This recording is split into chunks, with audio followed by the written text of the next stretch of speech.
हाँ तो दोस्तों, मैं बहुत बहुत स्वागत करता हूँ आपका पॉलिटेक्निक टेस्ट सीरीज में। मैं मंजीत कुमार आप सभी का स्वागत करता हूँ। दोस्तों, मैं बता देना चाहता हूँ कि मेरा टेस्ट सीरीज लाइव तो है, लेकिन पूर्ण रूप से लाइव नहीं है, क्योंकि बहुत कम बच्चे हैं इसके कारण। इसलिए ये टेस्ट सीरीज लाइव बनाने के लिए ये वीडियो मैं 8 बजे एवरी डे 8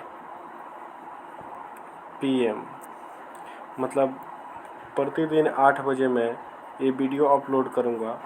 और ये सारे वीडियो में दिए गए कमेंट्स को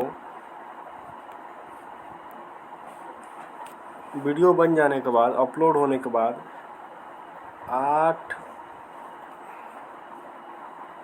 8 PM से 9 PM तक कमेंट पढ़ा जाएगा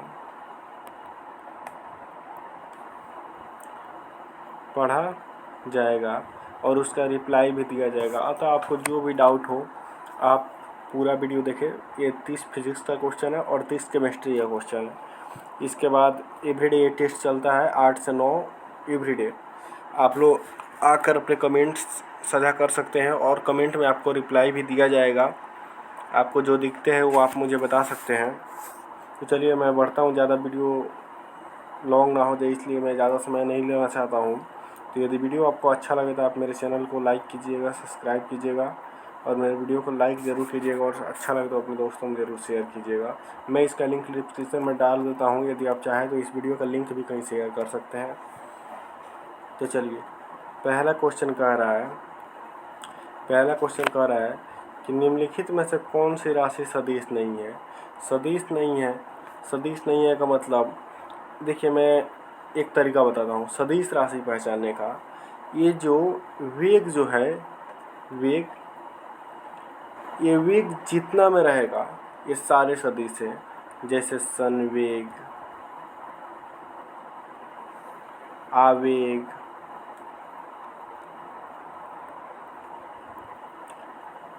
कोणीय वेग,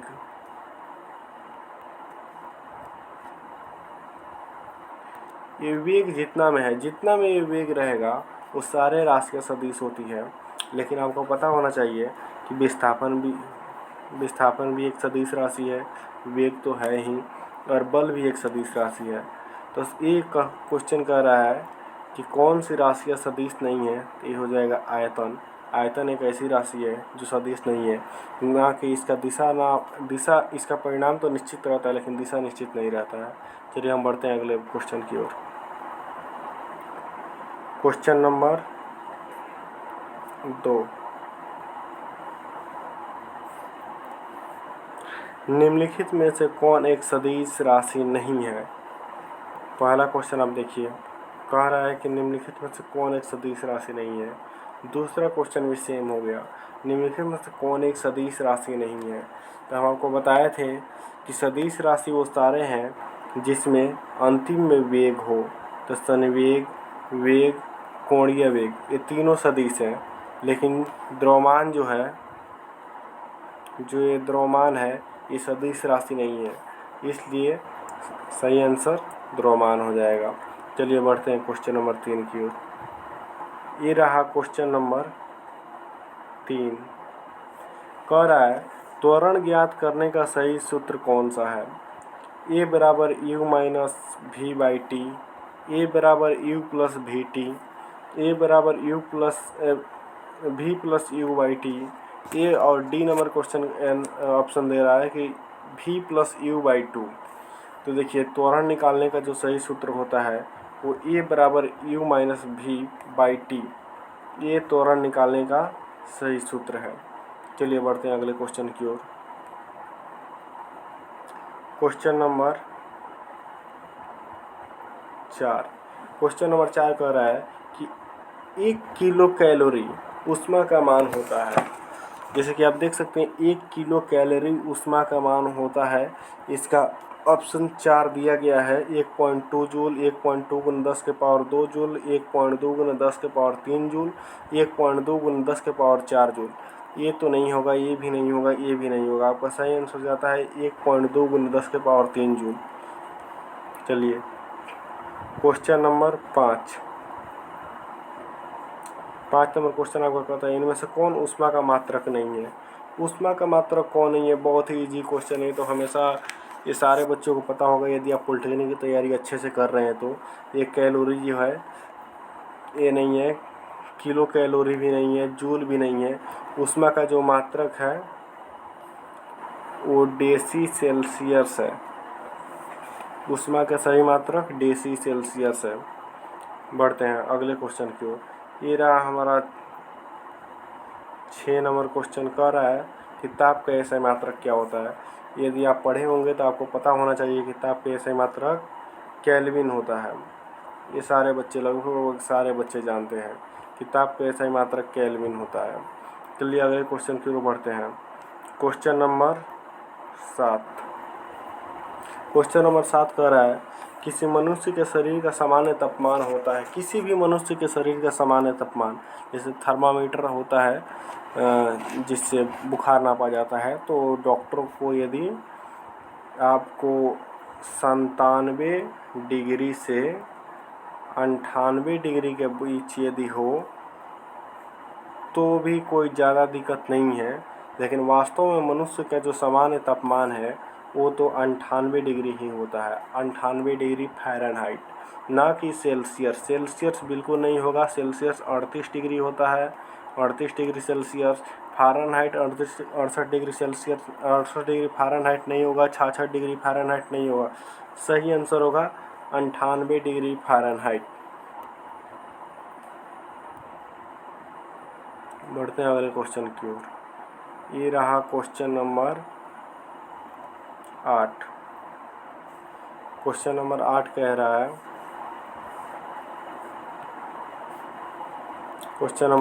रहा है कि जब बर्फ़ को 0 डिग्री से 10 डिग्री तक गर्म किया जाता है तो जल का आयतन, मतलब कि कहने का अर्थ है कि जल का आयतन क्या होगा। यदि बर्फ़ को 0 डिग्री से 10 डिग्री सेल्सियस किया जाए तो जल का आयतन क्या होगा। हम पहले बता दें कि किसी भी पानी का आयतन सबसे कम 4 डिग्री सेल्सियस पर होता है, 4 डिग्री सेल्सियस पर, और सबसे ज़्यादा घनत्व भी 4 डिग्री सेल्सियस पर होता है। इस अनुसार यदि कहा जाए, यदि कोई बर्फ़ यदि 0 डिग्री पर है, 0 डिग्री पर यदि कोई बर्फ़ है, इसको 4 डिग्री तक आने में इसका घनत्व काफ़ी ज़्यादा बढ़ेगा। मतलब ये 0 डिग्री से ये काफ़ी ज़्यादा जब क्लोज होगा ये सिमटेगा का मतलब आयतन मतलब आकार, इसका आकार घटेगा। ये इतना बड़ा है तो ये इतना हो जाएगा। लेकिन 4 डिग्री के बाद फिर जब ये 10 डिग्री की ओर बढ़ेगा तो इसका आयतन फैलने लगेगा। मतलब कि ये थोड़ा सा बड़ा होने लगेगा, पिघलने लगेगा, इसके बीच की घनत्व कम होने लगेगी। तो जब भी ये घनत्व अपने बीच बढ़ाएगा तो इसका आयतन सिमटेगा, आयतन कम होगा।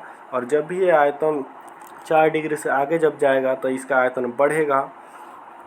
तो इस अनुसार यदि देखा जाए तो पहला नंबर ऑप्शन कह रहा है कि एकसार रूप से बढ़ती है। नहीं, पहले तो घटती है। 0 डिग्री से 10 डिग्री पर जाने पर 4 डिग्री तक घनत्व तो बढ़ता है लेकिन आयतन घटता है। इसका रूप से कम होती है, लेकिन केवल कम नहीं होती है, 4 डिग्री सेल्सियस पर जाकर सबसे कम हो जाती है आयतन, लेकिन उसके बाद से फिर फैलना भी शुरू हो जाती है 10 डिग्री तक। तो कहने का अर्थ है पहले बढ़ती, तीसरा नंबर ऑप्शन का पहले बढ़ती है और बाद में घटती है, ये तो बिल्कुल गलत है क्योंकि पहले तो आयतन घटेगा। चौथा नंबर आंसर बिल्कुल सही है, पहले कम होता है और बाद में बढ़ता है। 4 डिग्री तक आयतन कम होगा, 4 डिग्री के बाद फिर आयतन बढ़ने लगेगा। फिर अगला क्वेश्चन कहता है कि जब जल को 10 डिग्री सेल्सियस से 0 डिग्री सेल्सियस तक ठंडा किया जाए तो क्या होगा। यदि कोई जल है, मान लीजिए कि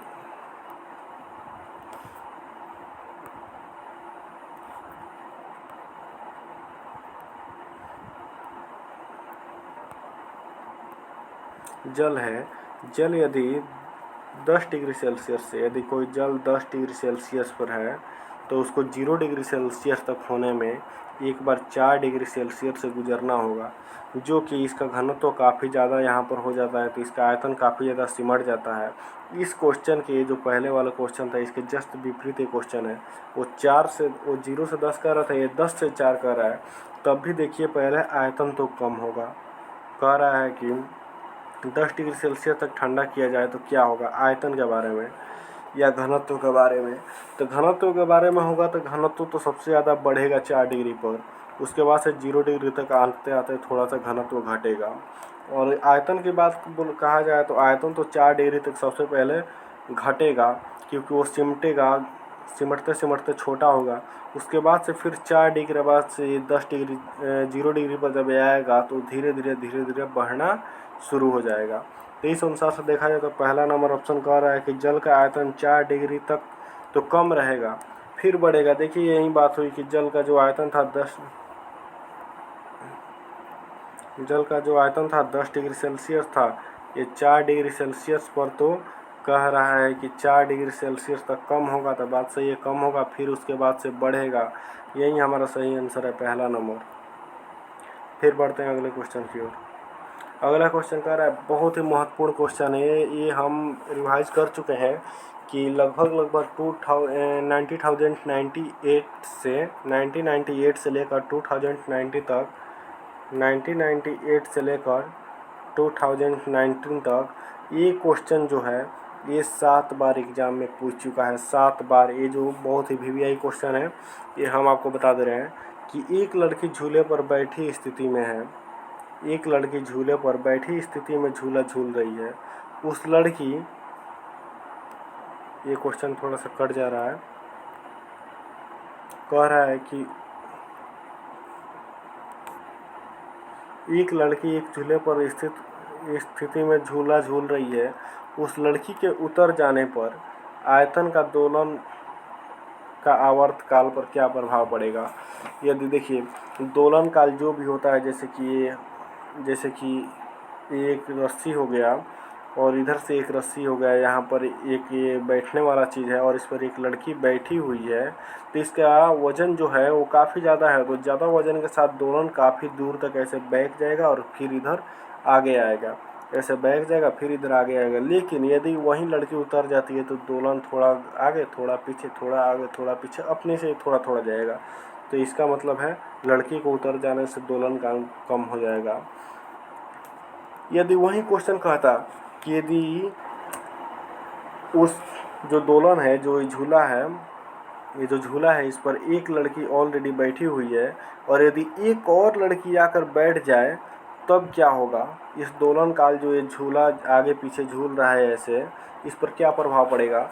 तो हम इसको बता दें कि इस पर अपरिवर्तित रहेगा, अपरिवर्तित रहेगा, क्योंकि किसी भी चीज़ का, किसी भी दोलन का जो दोलन होता है उसका केवल वजन पर नहीं उसकी लंबाई पर भी निर्भर करता है। तो लंबाई तो सेम रहेगा, वजन बढ़ जाने से कोई फर्क नहीं पड़ेगा। चलिए अगले क्वेश्चन। घूर्णन करती एक गोल मेज पर अचानक एक लड़का आकर बैठ जाता है, ठीक है, तो कोणीय वेग पर क्या प्रभाव पड़ेगा। कहने का अर्थ है कि यदि एक गोल मेज है, ऐसा एक गोल मेज है, ऐसा एक गोल मेज है, ठीक है, और इसका एक केंद्र हो गया, तो ये मतलब गोल मेज पर अचानक एक लड़का आकर बैठ जा रहा है। गोल मेज है जो घूम रहा है, गोल गोल गोल गोल घूम रहा है। जैसे आप देखे होंगे गाँव में कि ये जो कुम्हार जो लोग होते हैं, जो ये थी आजकल तो दीपावली का दिन है तो चारों तरफ दिया वगैरह बनाते हैं, तो वो अपने जो एक गोला का आकार जो है उस पर चलाते हैं, यदि उस पर अचानक एक ईंटा लाकर रख दिया जाए तो अचानक वो रुक जाता है, थोड़ा दूर वो नाचेगा और रुक जाएगा। तो इससे क्या पता चल रहा है कि यदि कोई गोल मेज है और उसको वो अचानक नाच रहा है, उस पर अचानक कोई लड़का आकर बैठ जाए तो उसका जो होगा प्रभाव कम हो जाएगा। अगली क्वेश्चन देखते हैं। यदि किसी चलती हुई वस्तु के वेग को 2 गुना कर दिया जाए तो उसका क्या 2 गुना हो जाएगा। यदि ये थोड़ा सा कट गया है, तो मैं आपको बता देना चाहता हूँ कि यदि कोई वस्तु माने समान वेग से कोई वस्तु चल रही है और उसके वेग को 2 गुना कर दिया जाए तो उसका त्वरण 2 गुना नहीं होता है और ना ही गतिज ऊर्जा 2 गुनी होती है, बल्कि उसकी गतिज ऊर्जा ये जो गतिज ऊर्जा है, ये 4 गुना हो जाता है। गतिज ऊर्जा 4 गुना हो जाता है। चलिए बढ़ते हैं अगले क्वेश्चन की ओर। कह रहा है कि पहाड़ों पर पानी निम्नलिखित तापमान पर उबलने लगता है। कहने का अर्थ है कि जो पानी है ज़मीन पर यदि गैस उस पर खाना पकाते हैं तो पानी को उबलने में 100 डिग्री सेल्सियस चाहिए, 100 डिग्री सेल्सियस चाहिए ज़मीन पर। लेकिन वो बात पहाड़ों पर नहीं है। यदि कोई है पहाड़ पर यदि बैठा है और यहाँ पर खाना पक रहा है तो यहाँ पर पानी को उबलने के लिए 100 डिग्री सेल्सियस नहीं चाहिए, क्योंकि यहाँ पर वायु दाब कम होता है। ठीक है, इसी के कारण कभी कभी मनुष्य के नाक से भी ब्लड गिरने लगता है वायु दाब की कमी के कारण। इसीलिए वहाँ पर 100 डिग्री से कम तापमान पर ही पानी उबलने लगता है।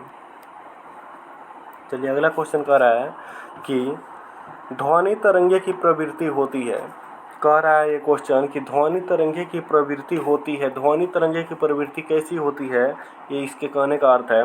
तो पहला है अनुप्रस्थ, दूसरा है अनुदैर्घ्य, तीसरा है अप्रगामी और चौथा है विद्युत चुंबकत्व। तो ये जो देखिए ये जो ध्वनि तरंगे की प्रवृत्ति होती है ये अनुदैर्घ्य होती है। यदि आप पढ़े होंगे अच्छी तरह से 10th में, यदि आप साइंस पढ़े होंगे फिजिक्स, तो आपको पता होना चाहिए कि अनुदैर्घ्य तरंग ही होती है वो ध्वनि तरंगे। उसके बाद से अगला क्वेश्चन कह रहा है निम्नलिखित में से कौन सा कथन ध्वनि तरंगों के लिए सत्य है।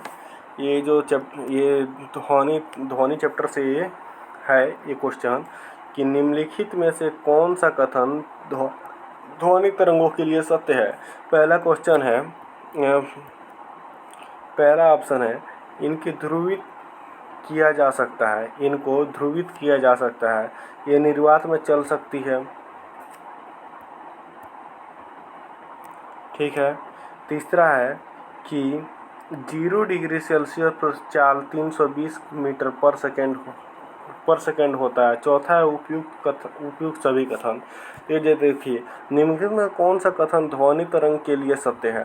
ध्वनि तरंग के लिए जो सत्य है, इनकी ध्रुवन किया जा सकता है, नहीं किया जा सकता, कभी भी ध्रुवन नहीं किया जा सकता। यदि ध्वनि किसी माध्यम से ऐसे जा रही है तो ये जो ऐसे जा रही है तो आप चाहेंगे कि ये अचानक ऐसे गोलाकार घूम जाए, तो ये नहीं हो सकता। इसके लिए आपको कोई साधन चाहिए, जैसे कि यदि कोई खड़ा मनुष्य है और वो चिल्लाता है आगे की तरफ, ऐसे आगे की तरफ ये बोल रहा है, तो ज़्यादातर अपने माउथ पर अपने हैंड को लगाकर यदि बोले तो उसकी ध्वनि की दिशा एक दिशा में सीधे जाती है। जैसे आप बहुत किसी को आप देखते होते हैं ये अपने मुंह पर ऐसे हाथ रख कर तब चिल्लाते हैं लोग, अरे सुनो, ऐसे करके। तो ऐसा क्यों होता है? ऐसा वो इसलिए क्योंकि ध्वनि तरंग जो है वो सीधी रेखा में जाए। लेकिन वो ये कह रहा है कि ध्रुवन किया जा सकता है, नहीं किया जा सकता। सीधी रेखा में ध्वनि तरंग ऐसे जा रही है तो उसको कोई चाहे अचानक ऐसे घुमा दे तो ऐसा नहीं हो सकता है। दूसरा ये निर्वात में चल सकती है, बिल्कुल गलत। निर्वात में कभी नहीं चल सकती। निर्वात में चल पाती तो चंद्रमा जो होता है, इस पर अंतरिक्ष यात्री जो होते हैं एक दूसरे के आवाज़ को नहीं सुन सकते, क्योंकि वहाँ पर कोई भी वातावरण नहीं होता है ध्वनि को चलने के लिए होता है। ये निर्वात में बिल्कुल ही नहीं चल सकती ध्वनि। तीसरा है 0 डिग्री पर इसकी चाल 320 मीटर पर सेकेंड होता है। बिल्कुल सही है, क्योंकि ध्वनि का चाल सबसे ज़्यादा ठोस में होता है और ठोस तभी होता है जब 0 डिग्री सेल्सियस होता है। 0 डिग्री सेल्सियस पर इसकी चाल 332 मीटर पर सेकेंड हो जाता है। मतलब कि सबसे तेज़ ध्वनि ठोस में चलती है। और ठोस में भी यदि ऑप्शन दे देखिए किस ठोस में सबसे तेज़ चलती है, तो ये स्टील जो है स्टील एक ऐसा ठोस है जिसमें ध्वनि सबसे तेज चलती है। चलिए अगला क्वेश्चन कर रहा है कि अवस्रत तरंगों की आवृत्ति होती है। अवस्रव्य तरंगों की आवृत्ति होती है कैसी? अवस्रव तरंग किसे कहते हैं? तो अवस्रव तरंग उसे कहते हैं जिसे हम नहीं सुन सकते हैं। मतलब कि हमारे कान जो है वो 20 हर्ट्ज से ज़्यादा 20 हर्ट्ज ध्वनि को डेसिबल हर्ट्ज और आवृत्ति में नापा जाता है। तो 20 हर्ट्ज से ज़्यादा और 200 हर्ट्ज तक हमारे जो कान है वो सुन सकता है। लेकिन यदि 20 हर्ट्ज से कम की कोई ध्वनि हो तो हम नहीं सुन सकते, और 200 हर्ट्ज से ज़्यादा की कोई ध्वनि हो तो भी हम नहीं सुन सकते। तो ये औसत तरंगे जो होती है वो 20 हर्ट्ज से कम की ध्वनि को औसत तरंगे कहते हैं, जो कि यहाँ पर ऑप्शन नंबर ए बिल्कुल सही है। अगला क्वेश्चन देखिए, प्रस्वर्व तरंग किसे, प्रस्वर्व तरंगे वे ध्वनि तरंगे हैं जिनकी आवृत्ति माने आवृत्ति, प्रस्वर्व तरंग वो ध्वनि तरंगे हैं जिनकी आवृत्ति क्या होती है, 20 हर्ट्ज से जो कम होती है। पहला क्वेश्चन आप देखिए,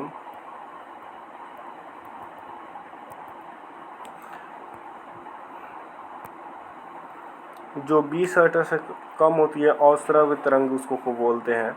ठीक है, जो 20 हर्ट्ज से कम होती है उसे औसत तरंग कहते हैं, या जो प्रस्वर्व तरंग उसे कहते हैं जो 20 किलो हर्ट्ज से अधिक हो उसे प्रस्वर्व तरंग कहते हैं, जो कि ऑप्शन नंबर सी बिल्कुल सही है। 20 किलो हर्ट्ज से अधिक हो उसे प्रस्वर्व तरंग कहते हैं। चलिए बढ़ते हैं अगले क्वेश्चन की ओर। अगला क्वेश्चन कह रहा है कि डेसिबल इकाई का प्रयोग किया जाता है। ये बहुत वीवीआई क्वेश्चन है, ये भी हम बहुत बार देख चुके हैं क्वेश्चन, मतलब कि 1998 से 1929 तक हम ये क्वेश्चन को भी लगभग 4 से 6 बार के बीच ज़रूर देख लिए होंगे हम इस क्वेश्चन को। ये हमेशा लगभग पॉलिटेक्निक परीक्षा में ये आता ही आता है। डेसिबल इकाई का प्रयोग किया जाता है। भाई डेसिबल इकाई का प्रयोग क्या चीज़ में किया जाता है आपको पता होना चाहिए यदि आप पढ़े हैं तो। प्रकाश की गति नापने के लिए डेसिबल का प्रयोग नहीं किया जाता है। ऊष्मा की गति नापने के लिए भी डेसिबल का प्रयोग नहीं किया। रेडियो तरंगों की आवृत्ति नापने के लिए भी डेसिबल का प्रयोग नहीं किया जाता है।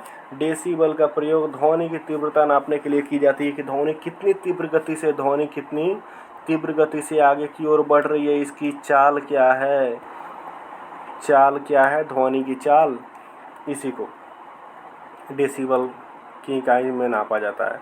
प्रतिध्वनि का कारण है, ये जो प्रतिध्वनि है आखिर है क्या, प्रतिध्वनि क्या है। जैसे प्रकाश में होता है एक समतल दर्पण पर अपवर्तन, परिवर्तन और बीच में अभिलंब होता है, लेकिन ध्वनि में ऐसा नहीं होता है। ध्वनि में ऐसा होता है कि आगे कोई ठोस है, यदि आगे कोई ठोस है इतना बड़ा और इधर से यदि कोई ध्वनि आए तो जो ध्वनि यहाँ पर आकर टकराएगी और टकरा कर जो लौट जाएगी, इसी को लौटने वाली ध्वनि को प्रतिध्वनि कहते हैं। जैसे कि लोग कहते हैं चमगादड़ केवल रातों में चलते हैं, वो इसलिए क्योंकि उनके जो होती है उनके वास्तव में कहा जाए तो उनका आँख नहीं होता है। वो चमगादड़ जो होते हैं वो 2000 एचडेज की माने हर्ट्ज की ध्वनि उत्पन्न करते हैं, जो कि हमारे कानों से मतलब परे है, वो हमारे कान कभी नहीं सुन सकते हैं। और उसी ध्वनि के बल पर वो जब ध्वनि ऐसे गति करता है तो जाकर यदि किसी ठोस में टकराता है और टकरा कर जस्ट रिटर्न आता है तो इन लोग को यहीं से पता चल जाता है कि आगे कोई रास्ता नहीं है, फिर ये लोग यहीं से अपना रास्ता मोड़ लेते हैं। ऐसे होता है चमगादड़ों की उड़ने की शक्ति, ना कि उनके पास कोई रात को देखने का कोई जादू है जो रात को देख लेते हैं, ऐसा नहीं होता है। ये प्रतिध्वनि के कारण ही चमगादड़ रात को उड़ पाते हैं। चलिए अगला क्वेश्चन है, स्पष्ट प्रतिध्वनि सुनने के लिए प्रवर्तक तल का ध्वनि स्रोत के बीच न्यूनतम दूरी होनी चाहिए। स्पष्ट प्रतिध्वनि सुनने के लिए ये जो प्रतिध्वनि है इसको एक वैज्ञानिक ने सीटी मारकर क्या नाम था उनका, कुछ नाम था, जो कि सीटी मारकर उत्पन्न कर दिए थे इस प्रतिध्वनि को। तो सीटी मारकर उत्पन्न कर दिए थे, तो सीटी मारकर उत्पन्न किए ही थे, ये कैसे पता चला, तो कुछ लोग सुने भी। जैसे कि स्पष्ट प्रतिध्वनि सुनने के लिए प्रवर्तन तल व ध्वनि स्रोत के बीच न्यूनतम दूरी होनी चाहिए। इसके न्यूनतम दूरी क्या होनी चाहिए स्पष्ट ध्वनि सुनने के लिए, तो स्पष्ट प्रतिध्वनि सुनने के लिए न्यूनतम दूरी न कि 10 मीटर, ना कि 24 मीटर, ना कि 30 मीटर, इसका स्पष्ट होगा 17 मीटर स्पष्ट ध्वनि सुनने के लिए। ये आप अब अगला क्वेश्चन देखिए, अगला क्वेश्चन बहुत ही महत्वपूर्ण है। ये कह रहा है कि सूची 1 और सूची 2 को सम्मिलित कीजिए, नीचे उत्तर चुनिए।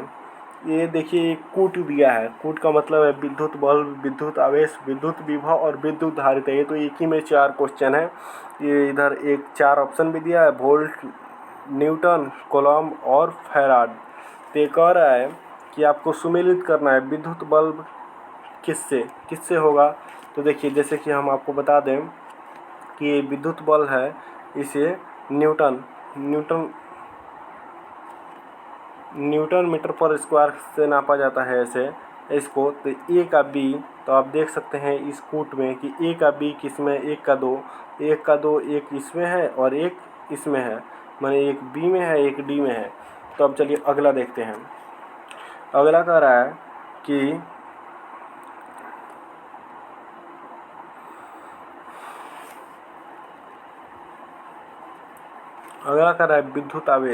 विद्युत आवेश को किस में नापते हैं, तो कूलम में नापते हैं। चलिए अब देखते हैं बी का। तो बी का 3 किस में है, एक इसमें है और एक इसमें है। तो ये जो है ये इसमें भी है, ये जो बी का 3 इसमें भी है और इसमें भी है। फिर चलिए अब तीसरा देखते हैं। तीसरा कहता है विद्युत विभव जो है वो क्या चीज़ का होता है, वोल्ट से इसको मापा जाता है। विद्युत विभव को वोल्ट मीटर से मापा जाता है, जो कि सी का ए देखिए केवल इसमें है। अतः हम कह सकते हैं कि ये जो 4 नंबर जो कूट है ये बिल्कुल ही सही है। 4 नंबर ये जो कूट है वो ये बिल्कुल सही है। 2 नंबर मतलब कि 1 का 2, बी का 3, सी का 1, मतलब कि विद्युत विभवांतर का 1 और विद्युत धारा का जो है वो हो जाएगा ए। चलिए अगले क्वेश्चन की ओर। अगला क्वेश्चन कह रहा है कि जल, कांच व हीरा में प्रकाश की चाल निम्न क्रम में होती है। चलिए आ गए अब सबसे महत्वपूर्ण क्वेश्चन जो है। ये जो प्रकाश जो चैप्टर है, प्रकाश, लाइट, LIGHT, ये जो लाइट चैप्टर है, ये 10th क्लास का जो सबसे कमज़ोर विद्यार्थी होगा वो भी थोड़ा बहुत इस लाइट चैप्टर के बारे में जानता है। चलिए इसी से एक क्वेश्चन है कि जल, कांच व हीरा में प्रकाश की चाल निम्नलिखित क्रम में होती है।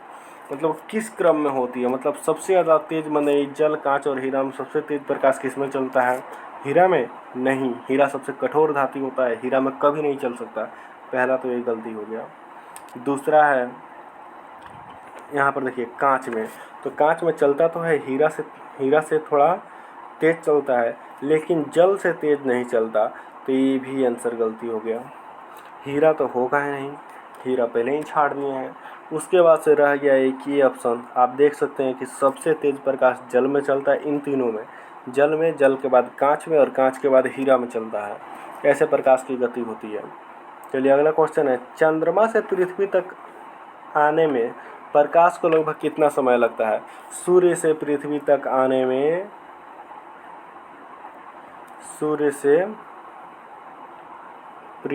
आने में लगभग 7 मिनट 12 सेकेंड ये समय लगता है। लेकिन ये कह रहा है चंद्रमा से पृथ्वी तक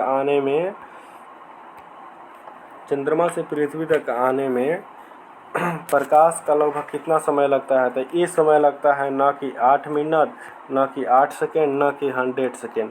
ये 1 सेकेंड लगता है चंद्रमा से पृथ्वी तक लगभग प्रकाश को आने में, क्योंकि चंद्रमा पृथ्वी काफ़ी समक्ष है और ये समक्ष होने के कारण ये इसका उपग्रह भी है। पृथ्वी 24 हावर लगाता है एक दिन में, चंद्रमा भी 24 हावर लगाता है एक दिन में। इसीलिए तो ये दोनों के बीच एक कंडीशन है और इसीलिए ये जो है पृथ्वी का ये उपग्रह कहलाता है।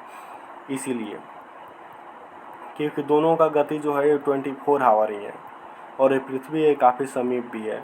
नहीं तो बहुत सारे ग्रह हैं जो कि समान गति लगाते हैं लेकिन उनकी बीच कोई तालमेल नहीं होता है, तो वो उनका उपग्रह नहीं हो सकता। अगला क्वेश्चन है, सूर्य का प्रकाश हमारे पास लगभग कितने समय में पहुँचता है? देखिए ये क्वेश्चन आ ही गया। तो हम आपको बताए थे सूर्य का प्रकाश लगभग 7 मिनट 14 सेकेंड लगभग। लेकिन यदि इसको कहा जाए इंक्लूड कर दिया जाए तो ये हो जाएगा लगभग 8 मिनट।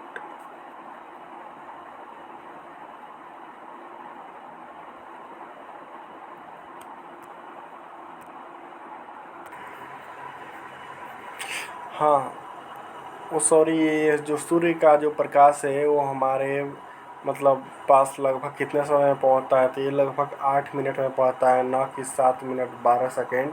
ये मेरे द्वारा थोड़ा सा मिस्टेक हो गया है, ये दूसरा चीज़ है, इसको हम फिर कभी आपको बाद में समझा देंगे। लेकिन वास्तव में कहा जाए तो सूर्य का प्रकाश पृथ्वी तक पहुंचने में 8 मिनट का समय लेता है। अगला क्वेश्चन देखते हैं। अगला क्वेश्चन है, सूर्य ग्रह के सूर्य ग्रहण के समय सूर्य का कौन सा भाग दिखाई देता है? ठीक है, सूर्य ग्रहण के समय सूर्य का कौन सा भाग दिखाई देता है? ये थोड़ा सा कट गया है, लेकिन आप सोच सकते हैं। सूर्य ग्रहण जब लगता है, सूर्य ग्रहण कैसा लगता है? जब एक पृथ्वी और चंद्रमा के बीच जब ऐसे मतलब ये सूर्य ग्रहण जब लगता है, तो ये क्या कह रहा है कि सूर्य ग्रहण के समय सूर्य का कौन सा भाग दिखाई देता है?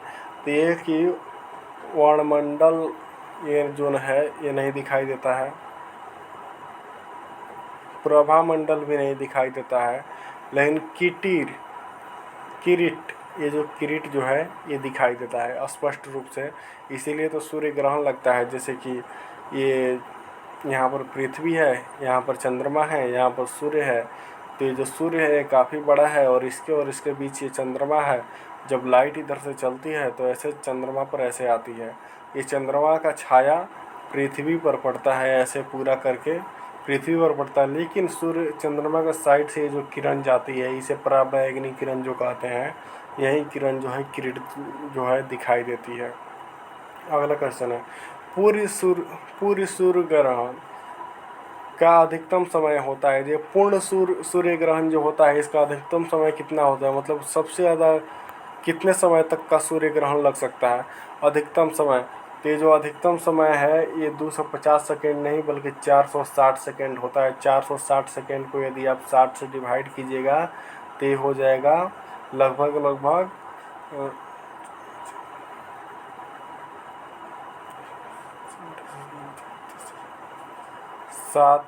7 मिनट और कुछ सेकेंड का लगभग होता है।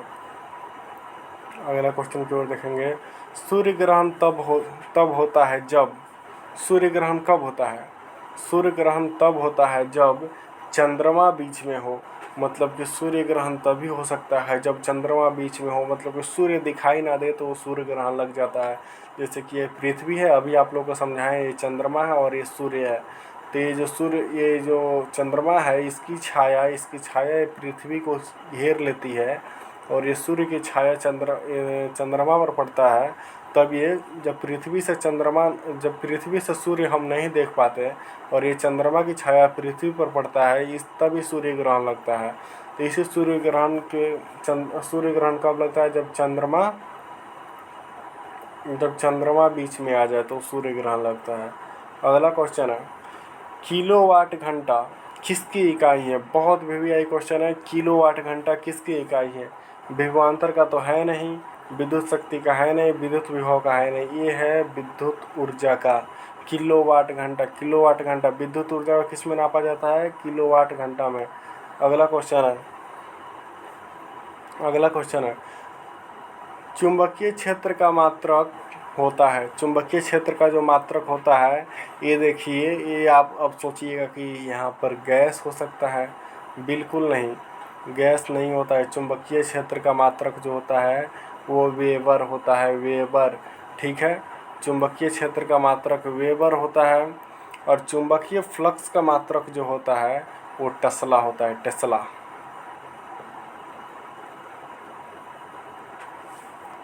चुंबकीय फ्लक्स का जो मात्रक होता है वो टेस्ला होता है। अगला क्वेश्चन, हाँ, अब क्वेश्चन ख़त्म हो गया। यदि यह वीडियो आपको अच्छा लगे तो लाइक कर दीजिए और दोस्तों में आप इसको शेयर कर सकते हैं। इसका लिंक भी मैं डिस्क्रिप्शन में डाल दूँगा। Thank you. और वैसे ही आप सारे अपने पूरे दोस्तों को बता दीजिए कि टेस्ट सीरीज़ आज से शुरू हो गया है, जो वो आकर अपने आप को मतलब जांच सकते हैं और देख भी सकते हैं कि वो कितना उनका पॉलिटेक्निक का तैयारी कैसे गया है और कैसे हो रहा है।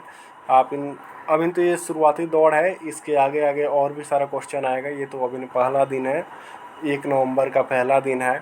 तो आप लोग चाहे तो 8 से टाइम 8, अब ये वीडियो 8 PM में अपलोड हो जाएगा। पूर्ण रूप से ये अपलोड हो जाएगा यूट्यूब पर, पूर्ण रूप से अपलोड हो जाएगा। यदि आप चाहें तो 8 PM से लेकर